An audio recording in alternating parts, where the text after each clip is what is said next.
Salam sejahtera seluruh jemaat GCC, Jesus Christ Community, dimanapun Anda berada, Indonesia, bahkan di luar negeri.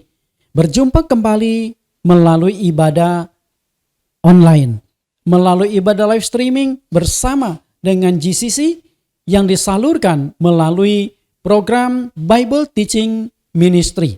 Hari ini kita akan kembali mengupas sesi lanjutan dari tema cara membedakan mujizat dari Tuhan dan dari setan. Sebelum kita memulai ibadah ini, kita akan mendengarkan pujian penyembahan yang akan dibawakan langsung oleh pencipta lagunya, Pendeta Jonathan Prawira, dengan pujian berjudul Mujizat Pasti Semakin Terjadi. Mari kita nikmati bersama, kita naikkan pujian bersama untuk memuliakan nama Tuhan.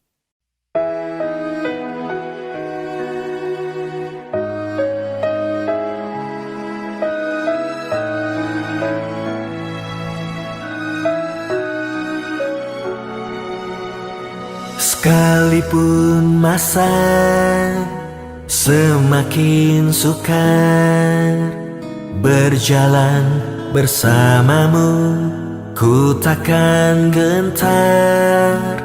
Rohmu dalamku terlebih besar dari perkara di dunia. Sebab itu ku semakin percaya, selama aku menyembah di hadiratmu, mujizatmu pasti takkan berhenti. Selama aku melangkah dengan imanku, mujizatmu pasti semakin terjadi.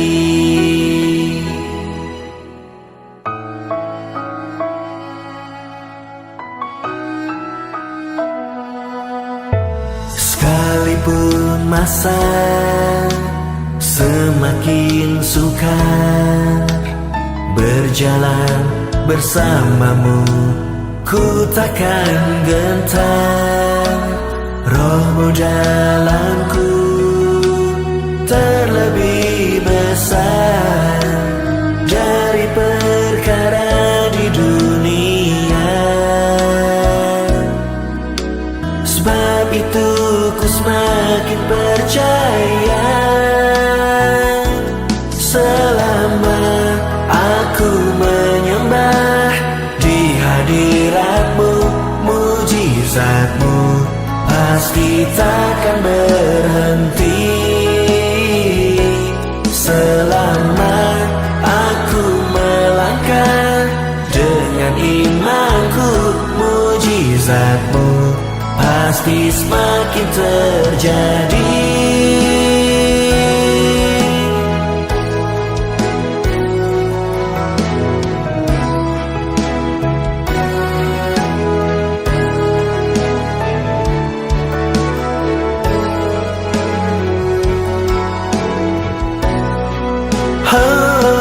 Selama aku menyembah di hadiratmu, mujizatmu pasti takkan berhenti. Selama aku melangkah dengan imanku, mujizatmu pasti semakin terjadi. Mujizatmu pasti takkan berhenti. Mujizatmu pasti semakin terjadi.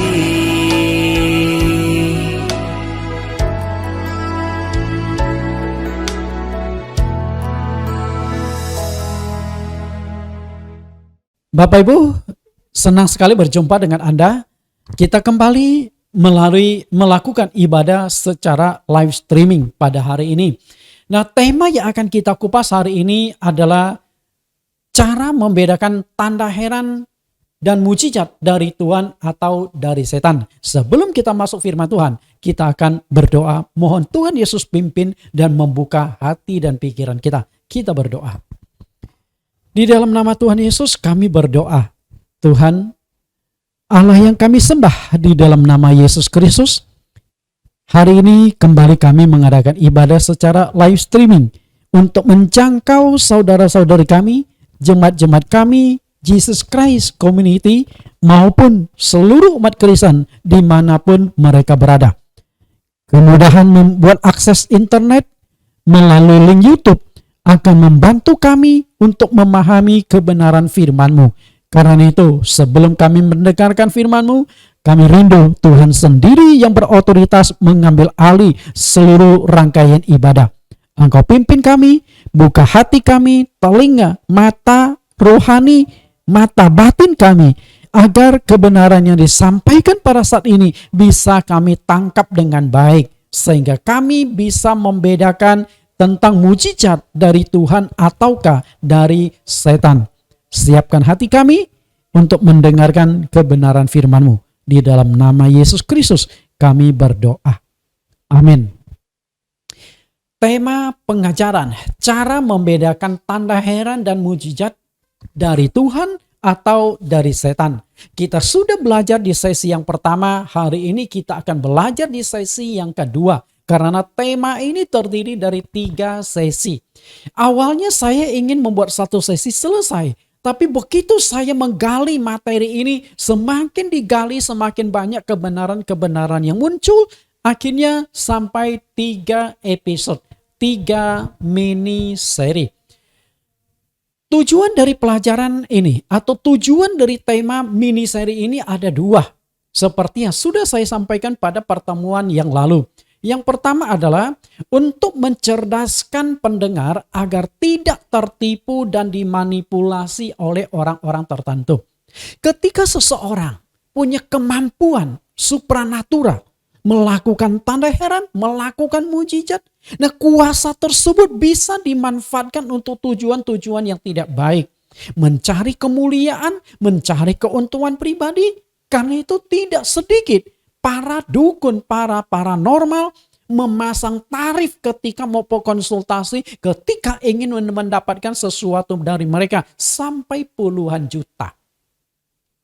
Belakangan ada satu siaran atau satu pesulap yang membongkar trik-trik sulap. Tapi trik sulap itu dilakukan atas nama agama oleh tokoh agama tertentu, melakukan pengobatan-pengobatan dan tarifnya itu sampai puluhan juta. Diperlihatkan ada kwitansi 10 juta, ada 20 juta, padahal itu trik sulap. Sehingga orang-orang yang datang kepadanya karena menerima kuasa melalui tanda-tanda yang unik itu melalui trik sulap, mereka rela antri dan rela bayar mahal. Nah itulah untuk mencegah tindakan-tindakan oknum tertentu supaya Anda tahu ini dari Tuhan atau dari setan. Lalu yang kedua, untuk menghindari umat Kristen dari manipulasi penyesatan yang dilakukan oleh iblis. Penyesatan tidak akan bisa banyak bekerja kalau tidak disertai dengan tanda heran dan mujizat. Karena itulah iblis tahu, maka iblis akan melipat gandakan kuasa-kuasanya agar manipulasi penyesatan itu berjalan sesuai dengan yang diharapkan oleh iblis. Hari ini kita akan membuka tabir dunia roh di sesi yang kedua. Cara membedakan tanda heran mujizat dari Tuhan atau dari setan. Sebelum kita masuk ke sesi yang kedua, sebelum kita membahas secara mendalam di sesi yang kedua, kita akan lihat dulu garis besar yang akan saya berikan di sesi yang kedua, di materi ini. Yang pertama adalah mujizat iblis melalui nabi palsu. Dan yang kedua, mujizat harus disertai dengan kebenaran. Artinya, jika ada mujizat yang terjadi di luar kebenaran, belum tentu dari Tuhan. Kita akan lihat sedikit resume pelajaran sesi yang pertama. Yang namanya khotbah berseri Saya biasa selalu mengulang sedikit bagian awal dari sesi sebelumnya agar tersambung kembali, terkoneksi kembali. Karena 1 minggu berlalu ada kemungkinan Bapak Ibu yang sudah mengikuti sesi yang pertama lupa apa yang dibahas di sesi yang pertama. Jadi intisarinya supaya kita bisa nangkap kembali di sesi yang pertama. Pada sesi yang pertama saya sudah kupas yang namanya tanda mujizat. Saya bahas dari sudut non-Kristen dan sudut Kristen. Nah, di sudut non-Kristen ada praktek ilmu perdukunan, ilmu-ilmu hitam. Jelas itu kuasa itu bukan dari Tuhan. Demikian pula agama-agama non-Kristen. Semua agama, apakah itu Islam, Hindu, Buddha, Konghucu, ada tanda mujizat terjadi di agama-agama itu. Tapi satu hal yang jelas, tanda mujizat yang terjadi bukan dari Tuhan Yesus Kristus. Karena itu nggak mungkin Tuhan Yesus bekerja di agama lain. Kemudian internal Kristen yang akan kita perdalam, yang akan kita kupas lebih tajam hari ini adalah di internal Kristen. Ketika suatu ajaran gereja menyimpang dari Alkitab, tidak sesuai dengan Alkitab, mungkinkah mujizat itu terjadi? Nah, ini unik juga nih. Ajarannya keliru, tapi terjadi mujizat. Mungkinkah itu? Nah, kalau mungkin, apakah mujizat itu dari Tuhan atau dari setan? Karena pada prinsipnya, yang namanya mujizat itu sumbernya itu ada 2. Mujizat bersumber dari Tuhan dan mujizat bersumber dari setan. Pada sesi yang pertama saya sudah jelaskan, yang namanya roh itu ada 4. Allah, malaikat, iblis, dan manusia. 3 roh ini tidak memiliki jasmani. Yang memiliki jasmani adalah manusia. Di dalam diri manusia ada tubuh, ada jiwa, ada roh. Tubuh ini yang kasat mata, yang kelihatan adalah untuk menampung yang tidak kelihatan, jiwa dan roh. Nah, kemudian ketika melakukan tanda heran dan mujizat, manusia dengan kekuatannya sendiri tidak mungkin bisa lakukan tanda heran dan mujizat. Harus bedakan antara tanda heran mujizat dengan trik-trik sulap. Kalau trik sulap kelihatan menakjubkan, kelihatan luar biasa. Tapi yang namanya sulap bisa dijelaskan dengan ilmu-ilmu yang ada di dunia. Itu adalah gabungan dari berbagai macam disiplin ilmu. Ilmu biologi, ilmu fisika, ilmu antropologi, kemudian ilmu psikologis, dan macam-macam gabungan ilmu.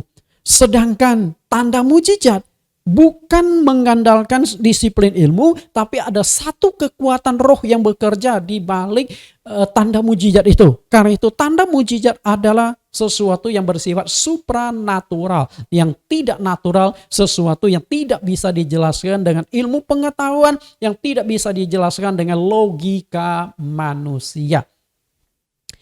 Ketika berbicara tentang mujizat, maka kita harus mengerti sumber mujizat itu dari mana.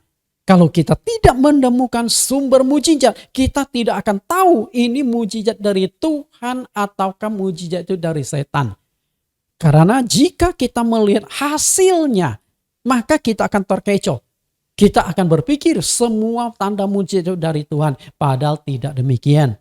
Sumber mujizat itu hanya ada 2, dari Allah atau setan, dan masing-masing sumber itu akan memakai media. Kalau Tuhan itu pasti utusan Tuhan yang kita sebut dengan rasul-rasul, nabi-nabi, pengikut-pengikut Tuhan.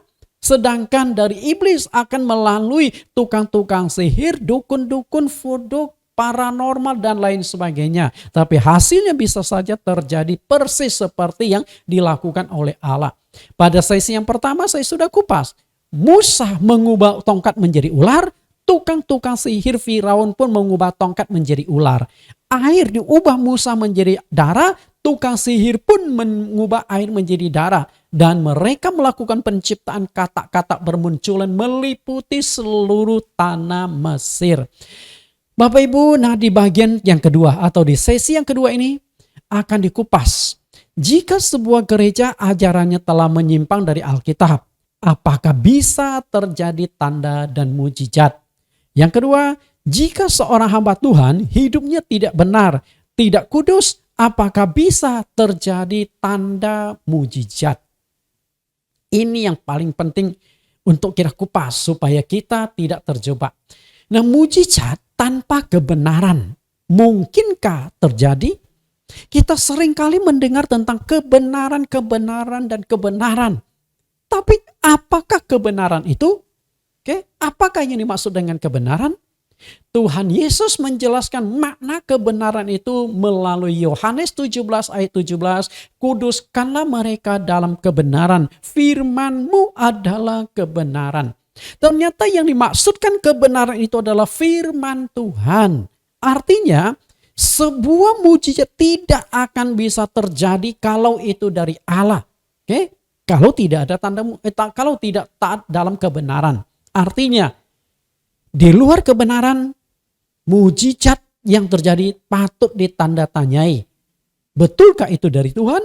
Karena antara Tuhan dengan kebenaran adalah kesatuan yang tidak terpisahkan. Maka mujizat tanpa kebenaran artinya suatu agama, suatu gereja, ajarannya tidak sesuai dengan firman Tuhan, apakah mujizat bisa terjadi dari Allah? Atau apakah mujizat dari Allah akan dilakukan ketika suatu ajaran berbeda? Sedangkan Allah dan kebenaran firman-Nya adalah kesatuan yang tidak terpisahkan. Dengan kata lain, Tuhan dengan firman adalah satu kesatuan. Kita lihat apa yang dikatakan oleh Yohanes di dalam Yohanes 1 ayat 1. Pada mulanya adalah firman, firman itu bersama-sama dengan Allah dan firman itu adalah Allah. Firman itu adalah Allah. Maksudnya adalah perkataan Tuhan dengan Tuhan adalah kesatuan yang tidak terpisahkan. Karena firman itu sendiri aktif. Firman itu mewakili Allah. Bapak Ibu yang saya kasih, di mana ada firman Tuhan, di situ Tuhan ada. Di mana agama mengajarkan firman Tuhan, di mana rumah ibadat mengajarkan firman Tuhan, maka Tuhan ada di sana. Tapi ketika firman Tuhan tidak diajarkan di sana, maka Tuhan juga tidak ada di sana. Dengan kata lain, jika masih terjadi tanda mujizat, berarti bukan dari Allah. Karena itu mujizat bisa terjadi semua agama maupun yang tidak beragama. Namun yang jelas tanda mujizat itu bukan dilakukan oleh Tuhan Yesus. Tuhan Yesus hanya bekerja ketika firman itu ada di sana. Sebagai umat Kristen tentu kita hanya meyakini bahwa Yesus Kristus adalah Allah yang inkarnasi menjadi manusia. Dan kita juga meyakini bahwa Alkitab adalah satu-satunya firman Tuhan yang berotoritas. Ketika firman Tuhan diajarkan di satu agama, di satu rumah ibadat, maka Tuhan Yesus akan berkarya, akan menyatakan mujizatnya di tempat itu. Tapi ketika firman Tuhan itu ditinggalkan, maka Tuhan akan meninggalkan itu. Ketika ajaran agama menyimpang dari Alkitab, maka tidak mungkin disertai oleh Tuhan. Kita perhatikan apa yang dikatakan oleh Yohanes tadi. Yohanes pasal 1 ayat 1 menegaskan firman itu adalah Tuhan. Nah di 2 Yohanes 1 ayat 9 kembali dia pertegaskan kalau firman dengan Tuhan kesatuan yang tidak terpisahkan, maka ketika kita melangkah keluar dari firman Tuhan, maka Tuhan juga tidak akan menyertai. 2 Yohanes 1:9. Setiap orang yang tidak tinggal di dalam ajaran Kristus tetapi yang melangkah keluar dari situ tidak memiliki Allah. Barang siapa tinggal di dalam ajaran itu ia memiliki Bapa maupun anak. Bapa maupun anak artinya Allah Yesus Kristus tidak akan mungkin hadir di dalam suatu gereja jika ajaran gereja itu menyimpang keluar dari Alkitab. Nah kalau di sana masih terjadi mujizat, berarti bukan dilakukan oleh Tuhan Yesus. Bukan dilakukan oleh Allah. Karena ketika menyimpang keluar dari ajaran Tuhan, maka Tuhan Allah tidak akan hadir di sana. Karena itu perlu kita analisa. Setiap mujizat yang terjadi perlu dianalisa, perlu digali lebih jauh. Mujizat itu dari Tuhan atau bukan. Jika mujizat itu dilakukan oleh nabi, rasul, pengerja, hamba Tuhan palsu yang ajarannya sesat, yang ajaran menyimpang dari Alkitab, bisa dipastikan itu mujizat dari setan. Karena pada sesi yang pertama saya sudah jelaskan bahwa iblis punya kemampuan melakukan tanda mujizat sama seperti yang dilakukan oleh Allah. Lalu jika dilakukan oleh hamba Tuhan, namun karakternya tidak baik.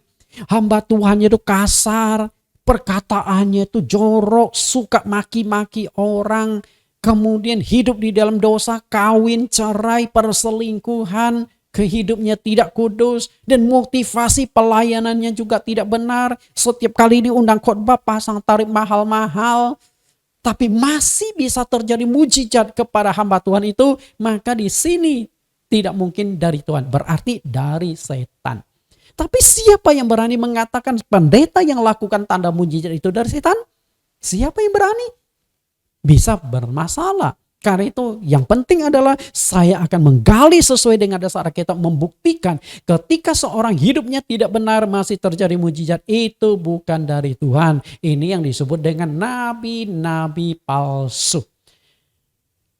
Lalu jika mujizat dilakukan oleh seorang hamba Tuhan, karakternya baik, motivasi pelayanannya murni, orangnya rendah hati, bisa lakukan mujizat, tapi ajarannya tidak sesuai Alkitab.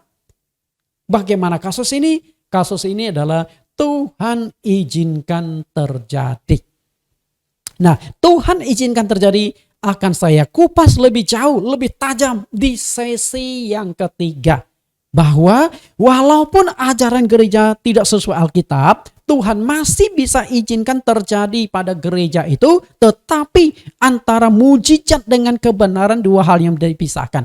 Keselamatan bukan ditentukan oleh mujizat, tapi ditentukan oleh kebenaran firman Tuhan. Nah itu kan saya kupas di bab yang ketiga atau di sesi yang ketiga lebih tajam.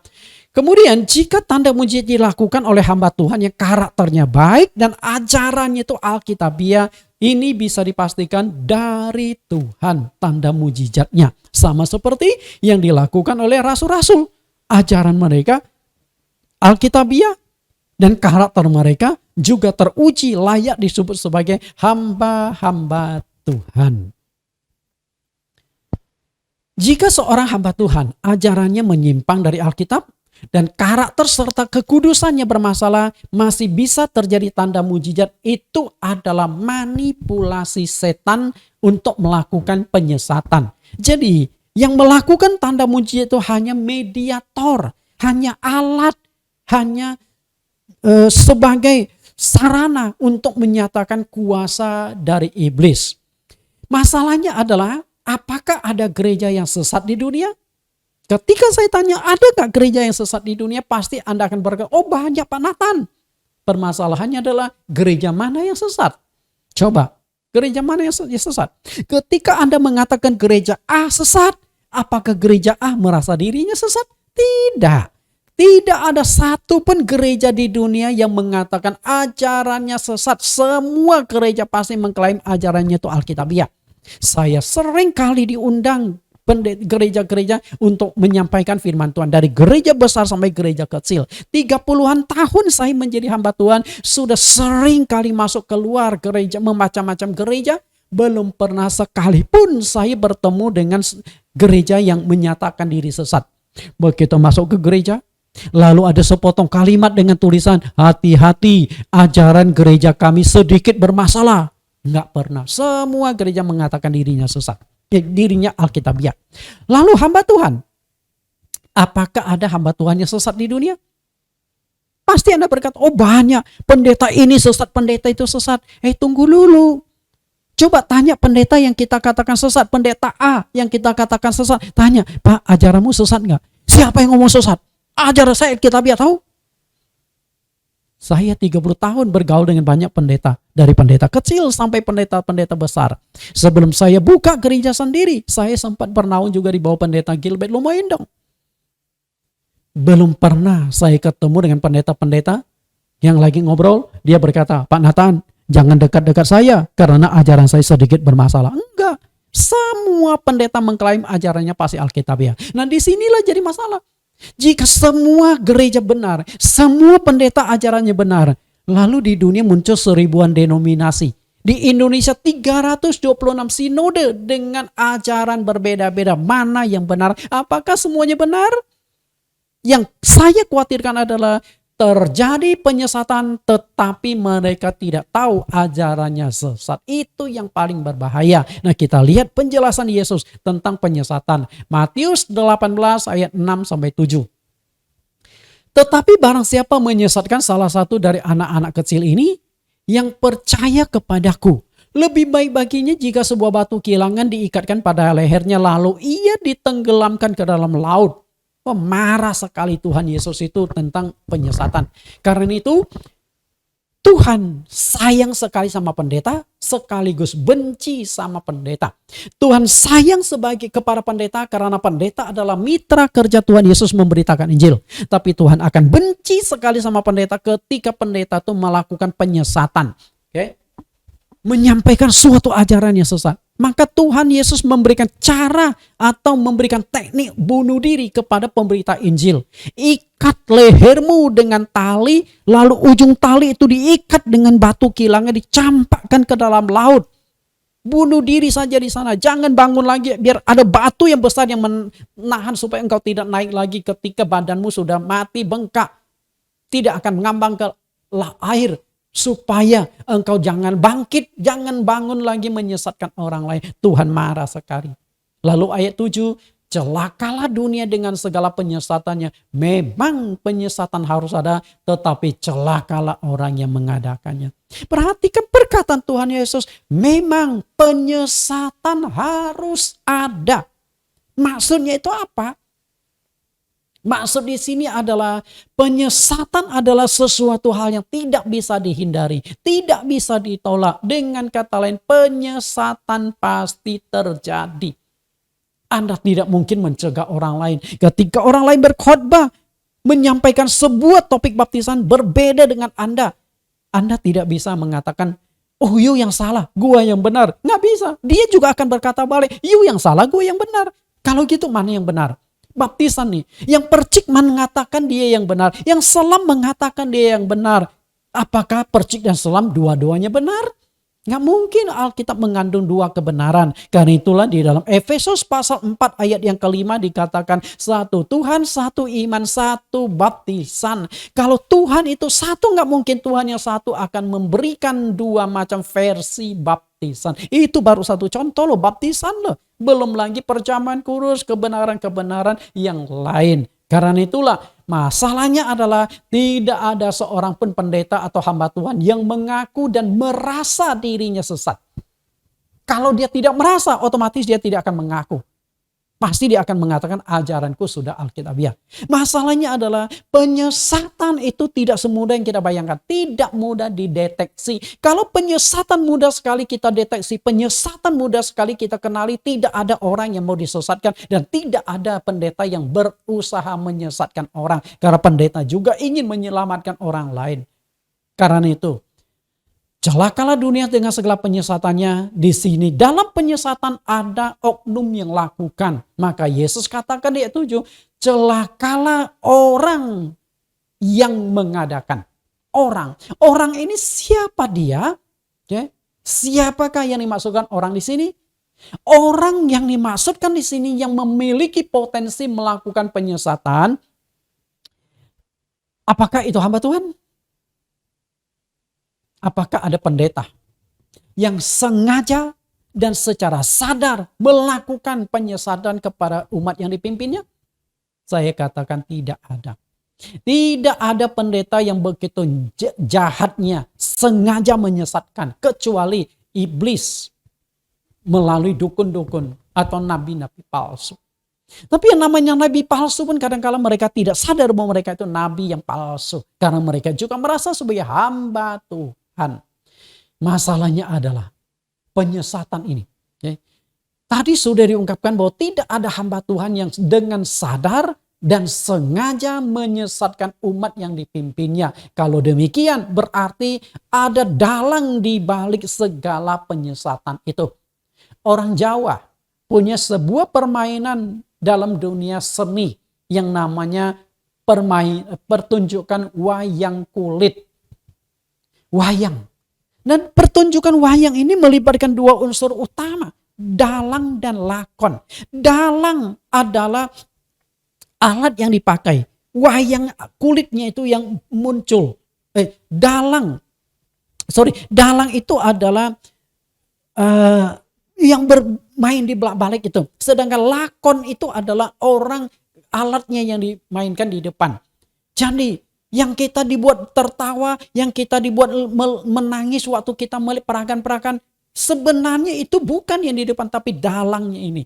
Sang kiainya itu, kinya, kuncinya ada di belakang itu. Bapak Ibu yang saya kasih, nah demikian pula dalam penyesatan. Hamba-hamba Tuhan tadi itu hanya sebagai lakon, bukan dalang. Dalang di balik segala penyesatan itu siapa? Jawabannya ada di ayat ini. Wahyu pasal yang ke-12 ayat 7 sampai 9. Inilah dalang dari segala penyesatan. Wahyu 12 ayat 7, maka timbullah peperangan di sorga. Mikael dan malaikat-malaikatnya berperang melawan naga itu. Dan naga itu dibantu oleh malaikat-malaikatnya. Tetapi mereka tidak dapat bertahan, mereka tidak mendapat tempat lagi di sorga.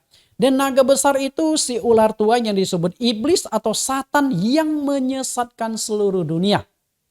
Dilemparkan ke bawah, ia dilemparkan ke bumi bersama-sama dengan malaikat-malaikatnya. Perhatikan ya, saya cetak warna kuning dan diberi garis bawah. Iblis atau Satan yang menyesatkan seluruh dunia. Nah, inilah dalang dari segala penyesatan. Dalang.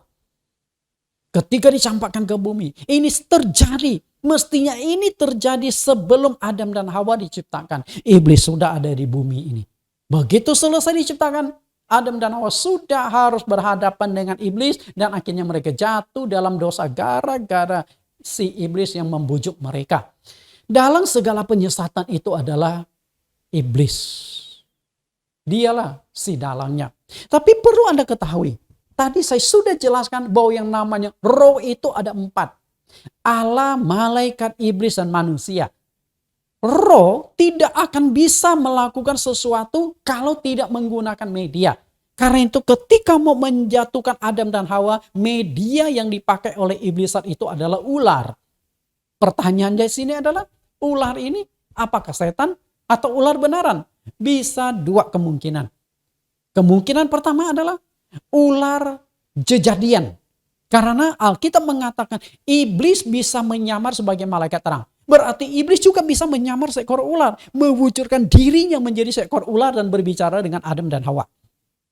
Karena jika iblis datang dengan wujudnya yang asli, bisa terbang, melayang-layang, tidak injak bumi, Adam dan Hawa pasti curiga. Duh, makhluk apa ini? Baru kali ini kita lihat, tahu-tahu bisa hilang. Mereka pasti waspada. Tapi kalau ular, mereka sudah sering kali melihat ular. Nah, kemungkinan yang kedua adalah 100% ular, makhluk ciptaan Tuhan. Tapi seluruh kesadaran ular itu diambil alih oleh setan, sehingga badannya badan setan, tapi yang berbicara dengan Adam yang Hawa itu adalah roh yang ada di dalam setan itu, yang di dalam tubuh ular itu. Nah, kalau dari awal sudah diungkapkan bahwa iblis menggunakan media, maka melakukan penyesatan iblis juga membutuhkan media. Dan media yang dipakai iblis dalam penyesatan tentu manusia. Namun iblis tidak akan sembarang memakai media. Iblis tidak akan mungkin memakai tukang bangunan menyesatkan, tukang roti menyesatkan. Tapi iblis akan memakai media yang berkaitan dengan unsur penyesatan. Lalu siapakah itu? Tidak lain, mereka adalah orang-orang yang menyampaikan firman Tuhan. Itulah orang yang lebih berpotensi dipakai iblis untuk menyesatkan. Karena jalurnya tepat. Oke, jalurnya tepat. Karena itu bagi siapapun hamba Tuhan, bagi siapapun umat atau pejabat gereja yang ingin menyampaikan firman Tuhan, artinya Anda pun tidak luput diincar iblis untuk dipakai menyampaikan sebuah ajaran yang keliru. Apa pendapat Anda dari gambar ini? Menurut Anda gambar ini gimana? Berarti kan gambar hidup dan gambar yang mati. Gambar yang mati di sini, di depannya tampak sebagai seorang hamba Tuhan. Membawa sebuah teks, lalu pakai dasi sedang berkhotbah. Tapi di balik itu ada suatu kuasa yang bekerja, yaitu pekerjaan iblis. Artinya pendeta atau hamba Tuhan itu hanya sebagai dalang, hanya sebagai lakon. Dalang di balik itu adalah yang gambarannya punya tanduk dua, punya ekor yang tajam. Itu adalah pekerjaan setan. Untuk mendeteksi memang tidak mudah. Seberapa tinggi level penyesatan iblis itu, Bapak Ibu yang saya kasih. Kita lihat di Perjanjian Lama, level yang paling tinggi di dalam pelayanan itu apa? Anda tahu? Level yang paling tinggi di Perjanjian Lama itu adalah nabi-nabi. Mereka itulah yang menulis kitab-kitab suci. Tapi Anda harus tahu, ternyata banyak nabi-nabi palsu. Kalau mereka bisa lakukan mujizat, berarti mujizat yang dilakukan nabi palsu bukan dari Tuhan. Lalu level Perjanjian Baru. Paling tinggi level pelayanan itu adalah rasul-rasul. Mereka itulah yang menulis kitab suci. Mereka inilah yang melakukan penginjilan. Yang memperkenalkan kerajaan Allah di muka bumi. Tapi perlu Bapak Ibu tahu. Level nabi maupun rasul sudah dikuasai oleh iblis. Kita buktikan dasar ayatnya. Kita lihat Perjanjian Lama ada nabi-nabi. Perjanjian Baru ada rasul-rasul. Nah, kedua level yang sudah top, level puncak, masih bisa dikuasai, masih bisa ditaklukkan iblis. Lalu iblis memakai mereka sebagai mediator penyesatan. Maka itu kita sudah susah katakan. Karena levelnya sudah paling tinggi, masih bisa dipakai oleh iblis mendatangkan penyesatan. Kita lihat Wahyu 20 ayat 10. Dan iblis yang menyesatkan mereka dilemparkan ke dalam lautan api dan belerang, yaitu tempat binatang dan nabi palsu itu. Dan mereka disiksa siang malam sampai selama-lamanya. Kemudian 2 Korintus pasal 11 ayat 13 sampai 14. Sebab orang-orang itu adalah rasul-rasul palsu, pekerja-pekerja curang yang menyamar sebagai rasul-rasul Kristus. Hal itu tidak usah mengherankan sebab iblis pun menyamar sebagai malaikat terang. Bapak Ibu perhatikan posisi atau jabatan. Ini ada nabi palsu. Apakah nabi yang melakukan tanda heran dan mujizat, yang melakukan pengajaran-pengajaran merasa dirinya palsu? Enggak. Dia juga merasa nabi yang dipakai diutus oleh Tuhan. Tapi di mata Tuhan mereka adalah nabi palsu karena ajarannya bermasalah. Nah, demikian pula di Perjanjian Baru ada rasul-rasul palsu. Apakah rasul-rasul palsu itu merasa dirinya palsu? Tidak. Mereka juga merasa dipanggil Tuhan. Mereka merasa diri dipakai Tuhan. Apalagi rasul-rasul palsu itu pun Paulus katakan mereka ada rasul-rasul yang luar biasa. Yang bisa lakukan tanda-tanda ajaib. Siapa yang menyangka? Siapa yang merasa dirinya keliru? Nah, jika nabi dan rasul di level yang sudah paling tinggi, paling top, masih bisa dipakai iblis sebagai agen-agen penyesatan, apalagi hamba Tuhan hari ini. Pendeta mana yang lebih hebat dari Rasul Petrus yang sekali khotbah 3.000 orang dibaptis? Pendeta mana? Rasul mana yang bisa menyaingi Rasul Paulus? Menulis 13 kitab. Mujizat yang dia lakukan juga luar biasa. Sapu tangan yang dia pakai, baju yang dia pakai bisa usir setan dan menyembuhkan penyakit. Siapa yang bisa mengalahkan kuasa Paulus? Melakukan penginjilan keliling dunia. Hasil perkarya penginjilan Paulus kita bisa nikmati di Indonesia. Injil diberitakan sampai di Indonesia. Nah, jika rasul-rasul saja bisa dipakai oleh iblis, artinya di dunia tidak ada satupun pendeta sehebat, sebesar, terkenal apapun yang akan aman dari penyesatan iblis. Tidak ada. Semua orang berpotensi dipakai disesatkan iblis. Karena itu satu-satunya untuk menghindari penyesatan dipakai oleh iblis adalah kita harus benar-benar menguasai firman Tuhan. Karena itulah Yesus berkata di Yohanes 4 ayat 24, Allah itu roh. Barang siapa menyembahnya harus menyembahnya dalam roh dan kebenaran. Penyesatan itu ada roh yang bekerja di balik itu. Dan penyesatan itu baru bisa dibongkar, baru bisa kita ketahui ketika ada di dalam kebenaran firman Tuhan. Artinya, kalau engkau mau main dunia roh, maka engkau harus kuat di firman Tuhan. Kalau firman Tuhanmu lemah, Anda hanya punya kuasa, Anda tidak akan tahu kuasa ini dari Tuhan atau dari setan. Ketika berbicara tentang utusan nabi-nabi, kemudian rasul-rasul.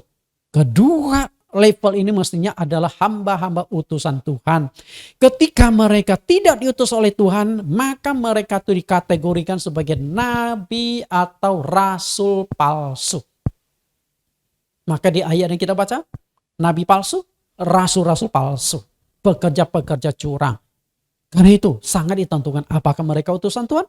Nah, kalau utusan Tuhan berarti mereka akan menyuarakan Tuhan, menyuarakan firman Tuhan. Ketika mereka sudah tidak menyampaikan firman Tuhan, tidak mengajarkan ajaran yang sesuai dengan firman Tuhan, maka mereka sudah dikategorikan sebagai nabi-nabi dan rasul-rasul palsu. Sekalipun mereka disertai dengan tanda-tanda mujizat.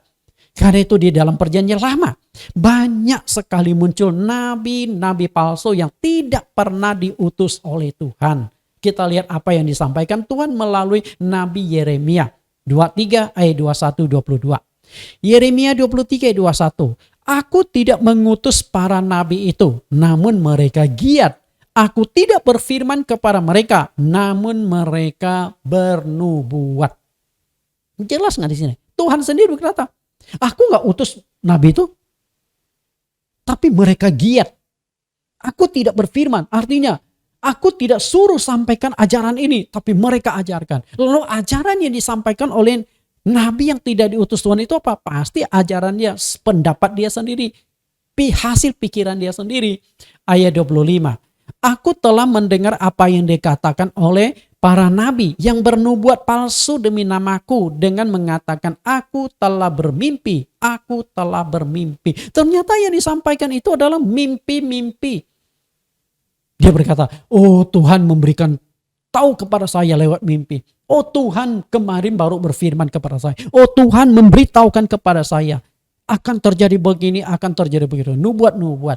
Padahal itu hasil rekaan, hasil imajinasinya sendiri, hasil karangannya sendiri. Oh nanti kamu akan terjadi begini-begini. Padahal Tuhan tidak berkata. Yang si nabi itu yang pintar sendiri. Aku tidak mengutus. Kalau Tuhan tidak mengutus, berarti nubuat yang disampaikan dalam nama Tuhan juga bukan nubuat dari Tuhan. Karena itu kadang-kadang ada pendeta yang mau bermain di nubuatan. Tanpa disadari sebenarnya bukan nubuat tapi lubuat. Maka banyak pendeta yang bermain dalam nubuatan itu tidak berani tajam. Tidak tajam itu maksudnya gimana? Misalnya begini loh. Jakarta akan ditutupi oleh samudera. Artinya Jakarta akan terjadi banjir besar. Ini nubuat itu terlalu bias, tidak tajam. Oke? Tidak tajam. Kenapa? Ya itulah manipulasi. Dia menggunakan bahasa-bahasa padahal bukan dari Tuhan. Rasanya Jakarta itu memang langganan banjir. Tapi kecuali kalau sang pendeta itu berani berkata, tanggal sekian, bulan sekian, tahun sekian, Jakarta akan tenggelam dengan kedalaman air 5 meter. Nah kita lihat, nubuatnya terjadi nggak? Kalau tidak terjadi, itulah nabi palsu. Jadi gampang sekali sebenarnya. Petrus mengingatkan, nabi palsu yang bekerja di perjanjian lama akan juga terjadi di zaman perjanjian baru. 2 Petrus pasal 2 ayat 1. Sebagaimana nabi-nabi palsu dahulu tampil di tengah-tengah umat Allah, demikian pula di antara kamu akan ada guru-guru palsu. Mereka akan memasukkan pengajaran-pengajaran sesat yang membinasakan. Bahkan mereka akan menyangkal penguasa yang telah menebus mereka. Dan dengan jalan demikian segera mendatangkan kebinasan atas diri mereka. Petrus bercermin dari perjanjian lama. Dia berkata, banyak nabi-nabi palsu yang muncul di perjanjian lama, di umat kita Israel. Nah di zaman sekarang, setelah agama Kristen berdiri, masih juga ada nabi-nabi palsu. Yang mungkin konteks sekarang di sini adalah menjadi guru-guru palsu. Karena guru fungsinya adalah mengajar, artinya yang diajarkan itu bukan firman Tuhan, tapi ajaran manusia. Nah, sepak terjang nabi atau rasul palsu itu memasukkan pengajaran-pengajaran sesat. Itu pekerjaan mereka. Dan ketika dia memasukkan pengajaran-pengajaran yang sesat itu agar diterima orang, bisa diaminkan orang, mau dijalankan orang, maka dilengkapilah dengan yang namanya tanda heran dan mujizat. Bahkan seringkali tanda mujizat itu luar biasa, dahsyat. Bapak Ibu, artinya di dalam penyesatan, salah satu pendukung penyesatan itu adalah tanda mujizat. Karena itu kita sering kali terkecoh sebagai umat Kristen. Ketika melihat seorang pendeta banyak melakukan tanda mujizat, kita yakin ini pasti Tuhan, utusan Tuhan, hamba Tuhan, diurapi Tuhan. Kata urapan sering kali kita lekatkan dengan dia. Oh, pendeta itu penuh urapan. Padahal kita tidak selidiki. Hidup pendeta itu beres enggak? Kudus enggak?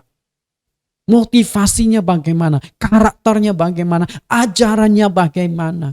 Ketika ajarannya keliru, hidupnya nggak beres, kawin cerai, selingkuh sini, selingkuh sana, masih terjadi tanda mujizat. Saya ingin katakan kepada Anda, ini manipulasi penyesatan dari iblis.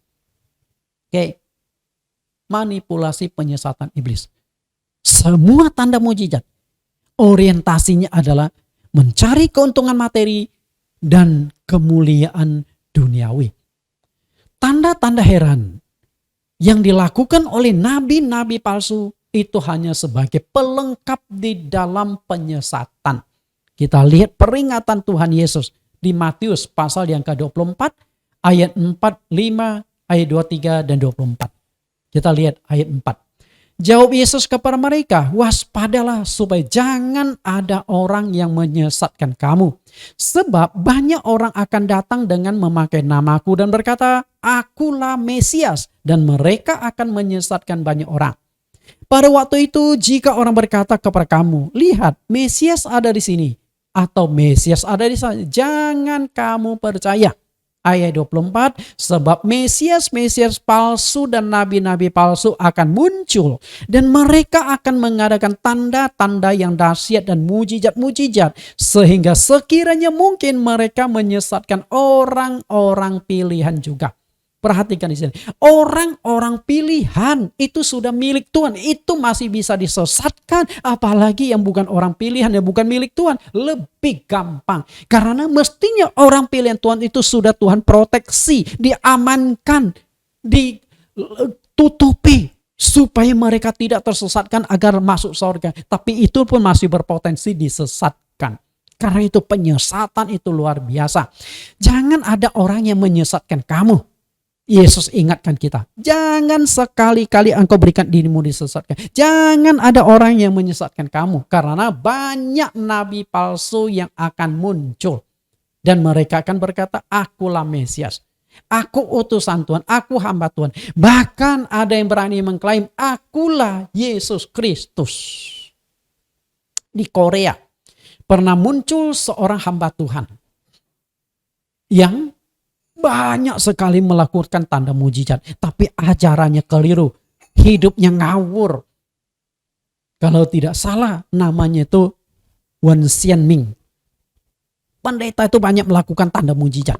Bahkan pernah satu kali dia lagi bawa mobil. Kehabisan bensin. Mati itu mobil. Mesin mobil karena kehabisan bensin. Tapi apa yang dia berkata? Dalam nama Yesus jalan. Mobil jalan tanpa bensin. Ini kan luar biasa tuh. Dia banyak melakukan tanda mujizat. Nah, tapi ajarannya bermasalah. Dia mengajarkan begini. Semua orang berdosa. Benar gak ajaran? Benar. Nah, untuk mendapat pengampunan dosa, maka kita harus ditebus oleh darah Yesus Kristus. Benar gak ajarannya? Benar. Tapi dia berkata, darah Yesus Kristus sudah kering 2000 tahun yang lampau. Bagaimana kita dapatkan darah Yesus? Lalu dia berkata, akulah Yesus Kristus yang muncul dari Korea. Karena itu dengan mendapatkan darahku maka kalian akan dapat pengampunan dosa. Karena darahku adalah darah Kristus yang bisa menebus dosa. Tapi bagaimana cara mendapatkan darah dari pendeta Wan Xianming? Bagaimana caranya? Apakah dipotong nadinya lalu kasih darah setetes-setetes ke orang? Lalu dia ajarkan begini, semua wanita yang tidur dengan aku, maka aku kuduskan dia. Ketika dia pulang tidur dengan suaminya, maka suaminya akan dikuduskan. Wah, luar biasa tuh ajarannya. Akibatnya apa? Banyak nenek-nenek yang tahu umurnya gak akan lama lagi. Nenek-nenek yang sudah sekarang daftar ingin tidur sama pendeta itu. Luar biasa. Nah, pendeta mana yang mau tidur sama nenek-nenek? Akhirnya dibuatlah pendaftaran. Yang nenek-nenek selalu digeser ke belakang, yang amai-amai cakap selalu di depan. Kacau balau. Tapi anehnya orang percaya. Kenapa demikian? Karena mujizatnya. Jadi ketika mujizat banyak, orang tidak akan curiga ajarannya. Karena yang dilihat itu adalah tanda mujizat dulu. Padahal itu dilakukan oleh Mesias-Mesias palsu dan nabi-nabi palsu. Dan mereka akan mengadakan tanda-tanda yang mujizat-mujizat yang luar biasa. Dahsyat. Yang namanya dahsyat itu berarti sudah luar biasa. Bukan mujizat ecek-ecek. Bukan tanda mujizat yang kecil-kecil. Tapi sudah dahsyat. Karena kemarin saya sudah jelaskan sesi pertama. Sebatang tongkat kayu kering bisa diubah menjadi seekor ular yang hidup, yang punya tulang, daging, kulit, punya darah, punya nyawa, bisa bergerak. Itu mujizat besar. Tapi bukan hanya bisa dilakukan oleh Allah, setan pun bisa lakukan. Jadi tidak heran kalau nabi-nabi palsu sanggup melakukan tanda-tanda mujizat yang dahsyat. Tanda mujizat dahsyat yang dilakukan oleh para nabi, rasul palsu atau pendeta-pendeta palsu di balik semua itu adalah kekuatan iblis. Yang tampil itu pendeta, tapi kuasa yang ada di balik itu berasal dari setan. Nah, itu yang paling mengerikan. Bapak Ibu yang saya kasih, karena itu jangan percaya, jangan terlalu polos. Semua tanda mujizat dari nabi palsu itu dari iblis. Harus hati-hati. 2 Tesalonika pasal 2 ayat 9 sampai ayat 11. Kedatangan si pendurhaka itu ialah pekerjaan iblis dan akan disertai rupa-rupa perbuatan ajaib dan tanda-tanda dan mujizat-mujizat palsu. Perhatikan perbuatan ajaib. Mengherankan, sesuatu yang luar biasa. Mujizat-mujizat. Tapi semua itu bukan dari Tuhan. Ayat 10, dan dengan rupa-rupa daya jahat terhadap orang-orang yang harus binasa. Karena mereka tidak menerima dan mengasihi kebenaran yang dapat menyelamatkan mereka. Dan itulah sebabnya Allah mendatangkan kesesatan atas mereka yang percaya, yang menyebabkan mereka percaya akan dusta. Perhatikan, pekerjaan iblis disertai dengan tanda-tanda dan mujizat-mujizat. Semua itu dengan satu tujuan, mendatangkan penyesatan. Artinya apa?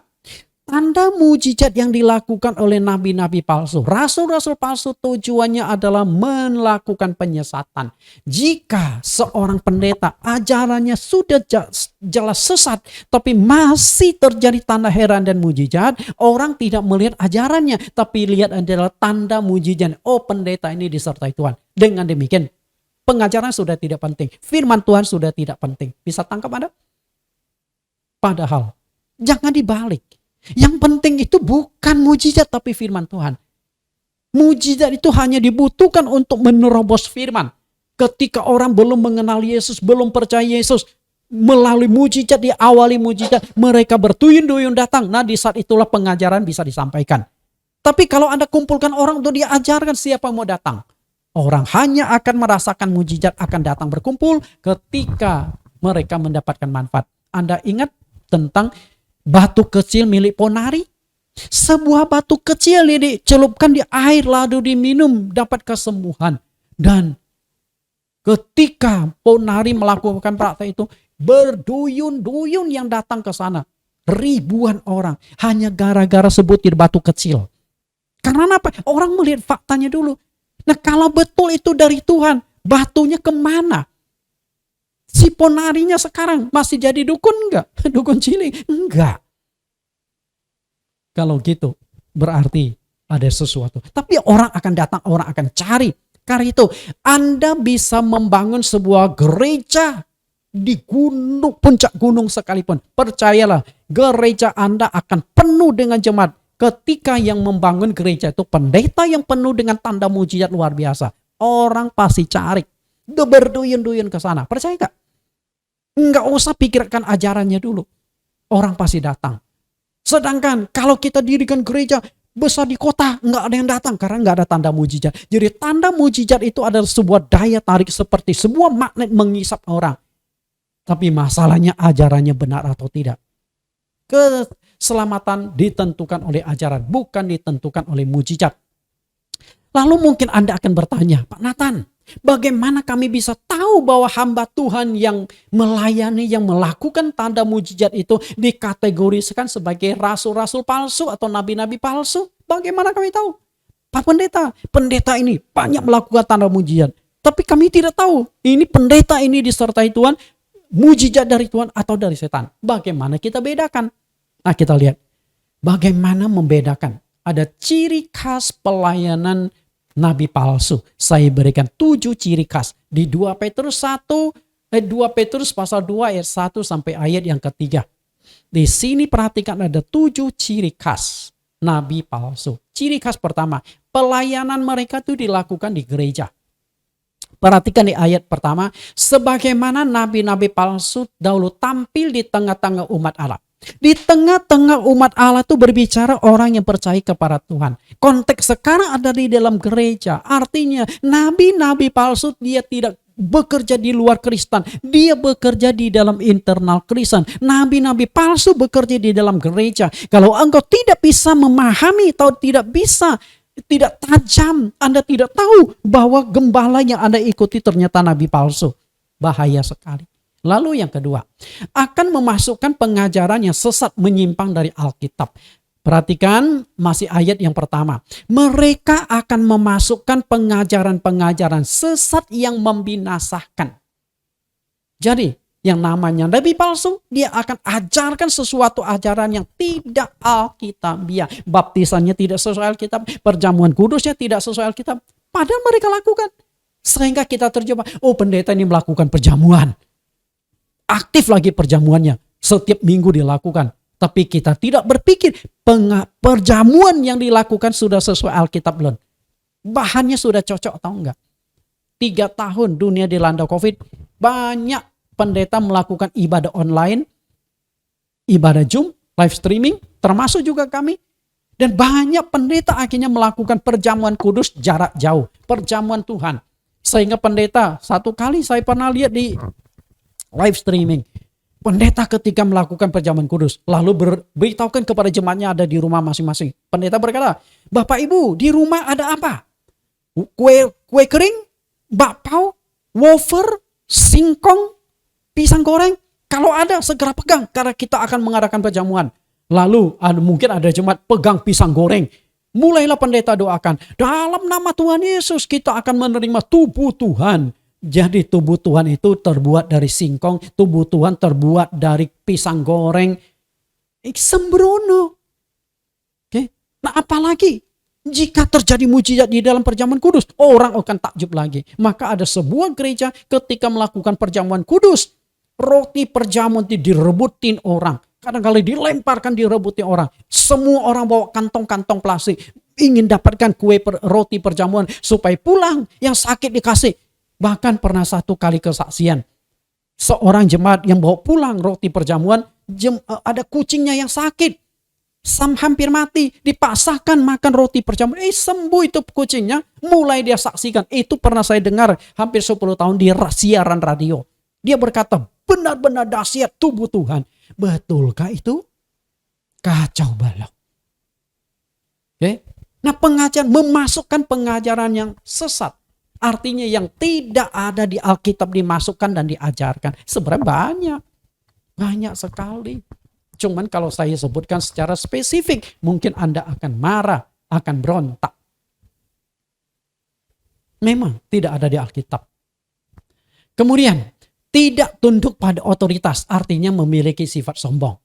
Perhatikan, akan menyangkal penguasa yang telah menebus mereka. Karena dia merasa, akulah Mesias. Aku seperti Tuhan. Oh Tuhan yang asli. Enggak penting. Aku lebih penting. Pendeta demikian. Pendeta kalau sudah punya tanda mujizat susah didekati, pengawalnya banyak. Sombong. Tidak akan bisa dinasihati lagi. Karena apa? Aku dipakai Tuhan kok. Aku punya mujizat. Emang lu bisa lakukan mujizat apa? Sifat sombong itu muncul. Tidak ada kerendahan hati. Kalau pendeta itu utusan Tuhan, pasti dia rendah hati. Ayat yang keempat. Perbuatan dan perkataannya tidak mencerminkan hamba Tuhan. Perhatikan di ayat yang kedua. Banyak orang akan mengikuti cara hidup mereka yang dikuasai hawa nafsu. Hawa nafsu. Cara hidup artinya perkataan mereka kasar. Hidupnya duniawi, kawin cerai, perselingkuhan, mabuk-mabukan. Tapi masih terjadi mujizat. Dan banyak pendeta nih. Kawin cerai dan diisukan perselingkuhan dan sebagainya, tapi masih ada tanda mujizat. Nah itulah nabi-nabi palsu itu. Karena kalau hidup tidak kudus masih terjadi mujizat, itu tanda tanya mujizat itu dari mana. Lalu yang kelima, tidak hidup di dalam kekudusan, hidup di dalam hawa nafsu. Perhatikan di sini dikatakan mengikuti hidup mereka yang dikuasai hawa nafsu. Lalu yang keenam, orientasi pelayanan untuk mencari keuntungan materi. Lihat ayat yang ketiga. Karena serakannya guru-guru palsu itu berusaha mencari untung dari kamu dengan cerita-cerita isapan jempol. Jadi khotbah-khotbahnya itu hanya menyenangkan orang, bukan menyenangkan Tuhan. Jadi khotbahnya itu menyenangkan telinga. Karena apa? Dibayar. Karena itu banyak pendeta. Ketika khotbah itu nggak bisa dibedakan ini pelawak atau hamba Tuhan. Karena hamba Tuhan lebih lucu dari pelawak. Wah, jadi jemaat bisa tawa terbahak-bahak. Padahal dari Tuhan melihat, lu ini khotbah atau ngelawak.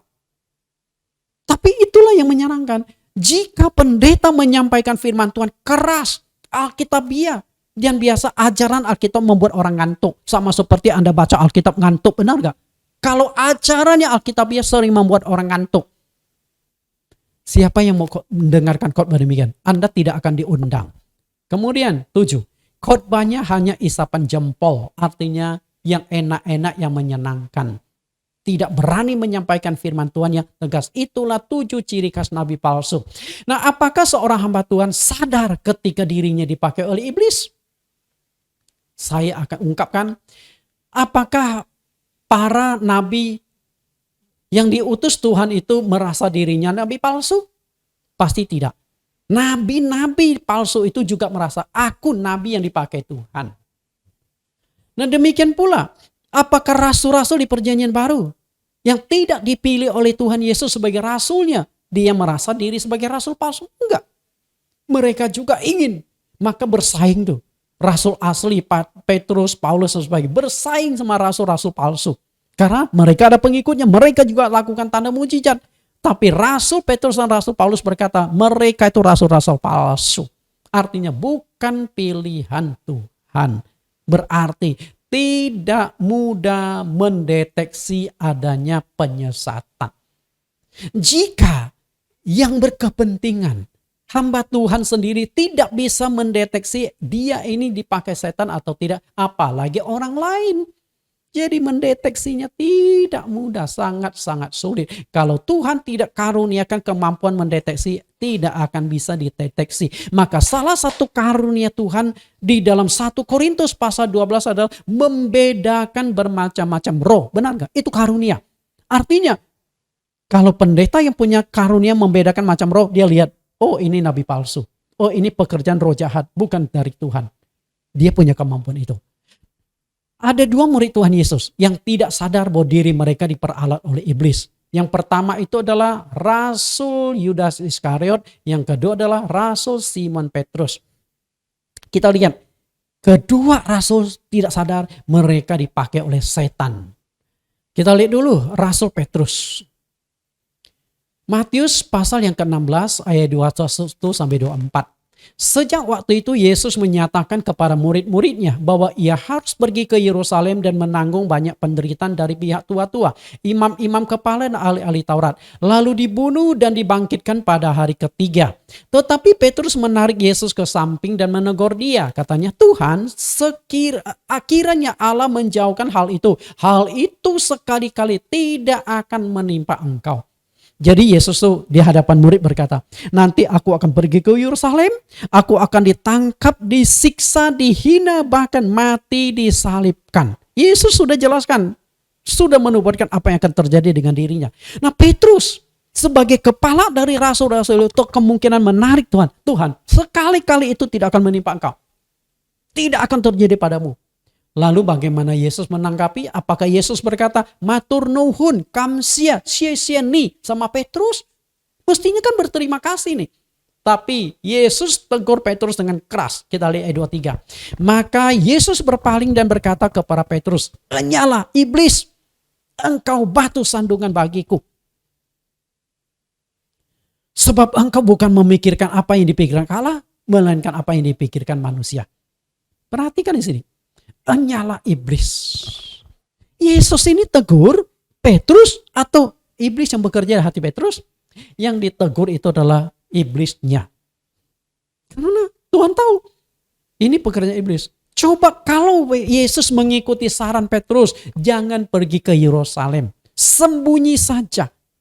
Kalau itu Yesus lakukan, Anda dan saya tidak akan selamat. Yesus mati karena usia tua, bukan karena mati disalibkan. Sadar nggak?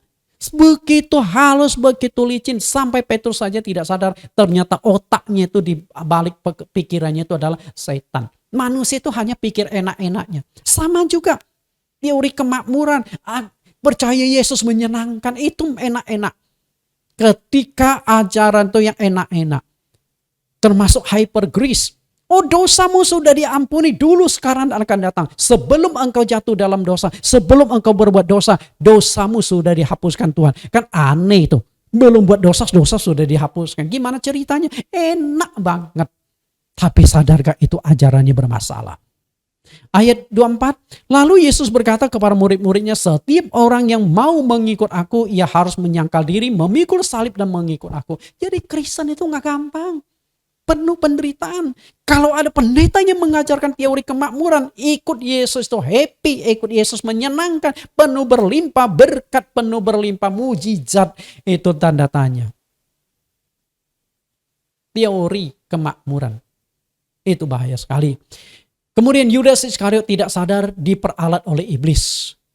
Yohanes 13 ayat 2. Mereka sedang makan bersama dan iblis telah membisikkan rencana dalam hati Yudas Iskariot anak Simon untuk mengkhianati dia. Jadi ayat yang kedua, waktu mereka makan, iblis sudah bisikkan, Yudas, tuh jual tuh gurumu, kamu kan lagi butuh duit tuh. Ada peluang, ada kantau, jual saja gurumu lagi incar, mahal itu gurumu. Yudas tertarik. Kemudian ayat 21. Setelah Yesus berkata demikian, ia sangat terharu dan bersaksi, aku berkata kepadamu, sesungguhnya seorang di antara kamu akan menyerahkan aku. Nah, di hadapan 12 murid, Yesus berkata, seorang di antara kamu akan jual aku, mengkhianati aku. Yesus tahu, tapi murid-murid tidak tahu. Apakah Yudas Iskariot merasa dirinya itu ditujukan kepada dirinya? Dia juga nggak merasa. Atau pura-pura nggak tahu. Tapi yang jelas murid-murid yang lain termasuk Petrus tidak tahu loh, bahwa teman dia yang satu ini sudah diincar oleh iblis. Ayat 22. Murid-murid itu memandang seorang akan yang lain. Mereka ragu-ragu siapa yang dimaksudkannya. Seorang di antara murid Yesus, yaitu murid yang dikasihnya, bersandar dekat dengannya dan di sebelahnya. Kepada murid itu Simon Petrus memberi isyarat dan berkata, tanyalah siapa yang dimaksudkannya. Murid yang duduk di sebelah Yesus berpaling dan berkata kepadanya, Tuhan, siapakah itu? Siapakah itu? Bayangkan, Petrus itu punya kuasa usir setan loh. Tapi tidak tahu bahwa teman dia yang di samping yang satu grup dengan dia dipakai oleh setan untuk menjual Yesus. Artinya apa? mendeteksi pekerjaan setan dalam diri seseorang tidak mudah. Karena itu tidak mudah Anda mendeteksi pendeta kami dipakai setan atau tidak. Mujizat yang dilakukan pendeta kami dari Tuhan atau enggak, tidak gampang. Kalau tidak hati-hati memahami kebenaran firman, Anda sulit mendeteksi. Jika seorang hamba Tuhan hidupnya tidak benar, tidak kudus, dan motivasi pelayanannya untuk mencari keuangan, untungan dan popularitas, masih bisa terjadi tanda mujizat. Saya ingin katakan bahwa mujizat yang terjadi bukan dari Tuhan melainkan dari setan. Karena Allah yang kudus tidak mungkin memakai orang yang hidupnya tidak beres. Kawin cerai, selingkuh sana, selingkuh sini, kasar, mata duitan, setiap kali khotbah duit melulu, todong duit sini sana, mengutuk-ngutuk kalau tidak kasih perpuluhan, dikutuklah. Bangkrutlah, sakit penyakitlah, lebih banyak membicarakan perpuluhan daripada memberitakan firman Tuhan, memperkenalkan Yesus Kristus. Tidak akan mungkin Tuhan pakai yang demikian. Kita lihat 2 Timotius 2:19. Tetapi dasar yang diletakkan Allah itu teguh dan meterainya ialah Tuhan mengenal siapa kepunyaannya. Dan setiap orang yang menyebut nama Tuhan hendaklah meninggalkan kejahatan. Perhatikan, Tuhan mengenal siapa kepunyaannya. Artinya Tuhan tahu ini orang layak dipakai atau tidak.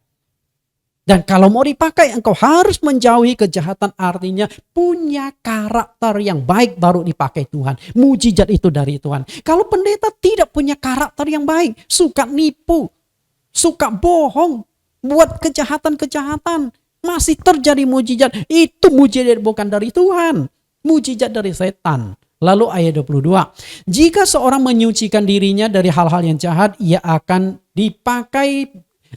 menjadi perabot rumah yang untuk maksud yang mulia. Ia dikuduskan, dipandang layak untuk dipakai tuannya dan disediakan untuk setiap pekerjaan yang mulia. Perhatikan kata jika seorang menyucikan dirinya, artinya tidak mungkin kalau orang hidupnya tidak suci, tidak kudus, masih dipakai Tuhan melakukan tanda-tanda mujizat yang dahsyat. Kenapa iblis disebut roh najis? Karena memang karakternya najis. Jika seorang pendeta hidupnya najis masih melakukan tanda-tanda mujizat, jelas itu bukan dari Tuhan, dari setan. Karena setan akan menyertai. Semakin hidupmu tidak beres, setan semakin suka, semakin tertarik memakai engkau. Karena memang setan itu perusak. Dia akan mendatangkan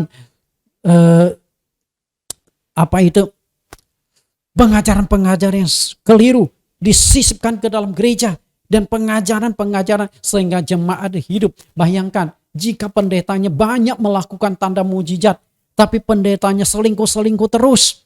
Bukankah jemaat akan berkata, oh ternyata selingkuh gak apa, oh pendeta saya juga selingkuh masih dipakai Tuhan. Bukankah itu mengerikan? Bapak Ibu yang saya kasih di dalam Tuhan Yesus, sebagai umat Kristen jangan terlalu polos, jangan tulus mempercayai hamba Tuhan. Apalagi jika hamba Tuhan itu banyak melakukan tanda-tanda mujizat. Padahal orang yang mengaku sebagai hamba Tuhan itu hidupnya tidak beres, karakternya buruk, suka maki-maki orang di atas mimbar, mengutuk-ngutuk, dan hidup di dalam dosa, serta motivasi pelayan itu mencari duit kaya raya, khotbahnya duit melulu, khotbahnya perpuluhan melulu. Bapak Ibu, saya ada gereja lokal. Sudah 10 tahunan saya bangun gereja, dari tidak ada jemaat sampai sekitar sudah ada ratusan jemaat. Belum pernah satu kali pun dalam 10 tahun saya khotbahkan tentang persembahan persepuluhan. Saya serahkan ke Tuhan. Yang penting saya bangun iman jemaat saya. Kalau imannya bertumbuh, tidak usah dikasih persembahan pun dia akan tergerak sendiri. Dan faktanya gereja kami tidak kekurangan uang, masih tetap eksis, saya masih aktif dalam pelayanan. Percayalah, Tuhan bisa bekerja.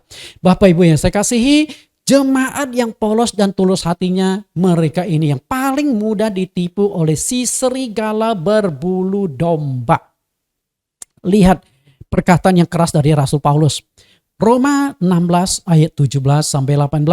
Tetapi aku menasihatkan kamu saudara-saudara supaya kamu waspada terhadap mereka yang bertentangan dengan pengajaran yang telah kamu terima.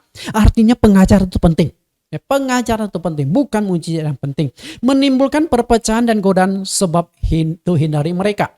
Ayat 18, sebab orang-orang demikian tidak melayani Kristus Tuhan kita, tetapi melayani perut mereka sendiri. Dan dengan kata-kata mereka yang muluk-muluk dan bahasa yang manis, mereka menipu orang-orang yang tulus hatinya. Perhatikan, orang yang tulus hatinya. Orang yang tulus biasa itu tidak cerdik. Makanya Tuhan berkata, tulus harus disertai dengan kecerdikan. Karena kalau engkau tulus, engkau hanya akan menjadi merpati yang mudah diterkam oleh kucing. Tapi kalau engkau selain tulus, maka engkau juga harus cerdik seperti ular. Artinya jangan terpolos melihat pendeta banyak lakukan tanda mujizat, lalu Anda kagum, Anda berkata luar biasa pendeta itu, Anda jadi pengikutnya. Pikirkan ulang. Lihat ajarannya benar enggak? Lihat kehidupannya, karena pohon yang baik tidak akan menghasilkan buah yang jelek. Dan pohon yang jelek tidak akan menghasilkan buah yang baik. Tuhan Yesus berkata, dari buahnya engkau mengenal. Buah perkataan, buah pelayanan, buah kehidupan. Semua itu benar atau tidak. Kalau tidak, inilah yang disebut nabi-nabi palsu. Nah, untuk mengetahui lebih jauh topik ini, kita akan lanjutkan di sesi yang ketiga. Tuhan Yesus memberkati. Kita tundukkan kepala kita. Di dalam nama Tuhan Yesus kami berdoa, Tuhan, sudah 2 sesi kami kupas cara membedakan tanda mujizat dari Tuhan atau dari setan. Semoga apa yang sudah hamba mau kupas di sesi yang kedua ini berbicara tentang manipulasi penyesatan iblis melalui nabi-nabi palsu, rasul-rasul palsu, guru-guru palsu, pekerja-pekerja palsu. Semoga apa yang sudah disingkapkan ini dapat ditangkap oleh umatmu, jemaatmu, agar mereka menjadi jemaat yang cerdik, namun memiliki ketulusan.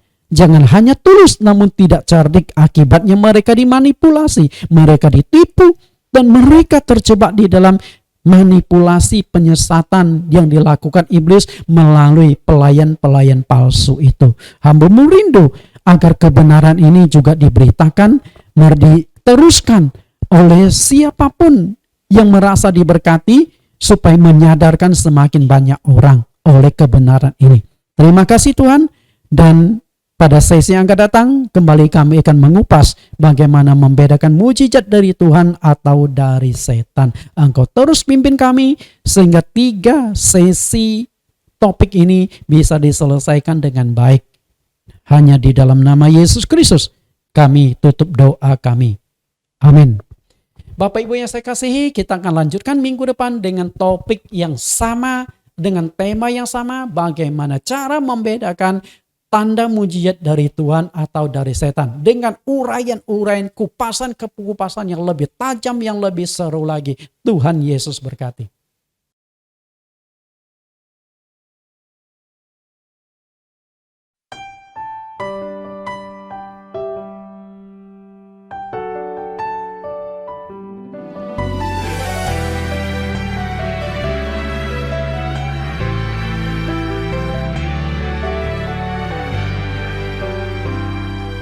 Dalam setiap perkara ku percaya,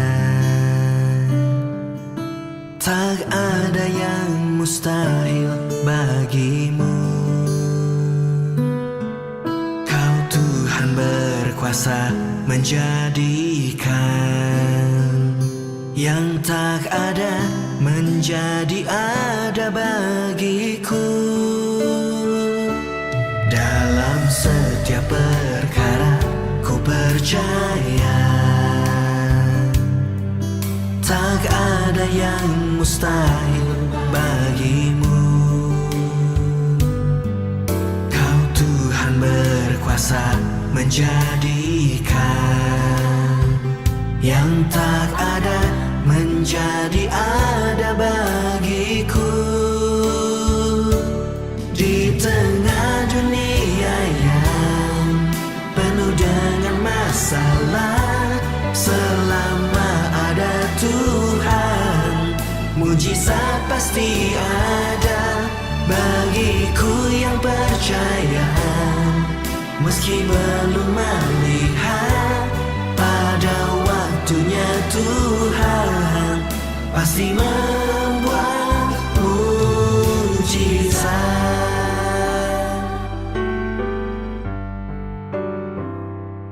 Dalam setiap perkara ku percaya, tak ada yang mustahil bagimu. Kau Tuhan berkuasa menjadikan yang tak ada menjadi ada bagiku. Di tengah dunia yang penuh dengan masalah, selama ada Tuhan, mujizat pasti ada. Bagiku yang percaya, meski belum melihat, pada waktunya Tuhan pasti membuat mujizat.